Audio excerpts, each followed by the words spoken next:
Al Capone, also known as Scarface, a #1 snorky, and one of the biggest crime boss ever. Al Capone was one of the most infamous gangsters in American history. His rise to power and eventual downfall is a story intertwined with the Prohibition era, crime, and law enforcement in early 20th century America. As his biographical history, he was born on January 17, 1899, in Brooklyn, New York, to Italian immigrant parents. Alphonse Gabriel Capone grew up in a tough neighborhood where he was exposed to crime at an early age. He was involved in small-time gangs during his youth and met influential figures like Johnny Torrio, who would later become his mentor. In the early 1920s, Capone moved to Chicago to work under Torrio, who was then a major figure in the city's underworld.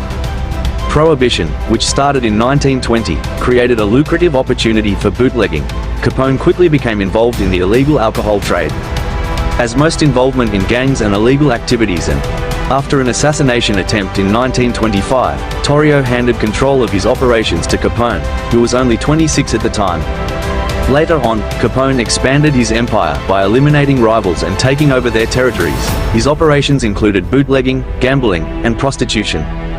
He cultivated a public image as a wealthy and generous man, donating to charities and appearing at public events.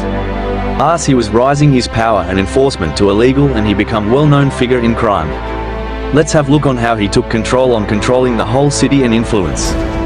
By the late 1920s, Capone had become the most powerful gangster in Chicago. His annual income was estimated to be over $100 million, an enormous sum for the time. Capone's organization was highly structured, with him at the top and a network of lieutenants and enforcers below him. These are some dangerous and violent events done by Al Capone. Capone's reign was marked by extreme violence. The St. Valentine's Day Massacre in 1929, where 7 members of a rival gang were murdered, is one of the most notorious examples.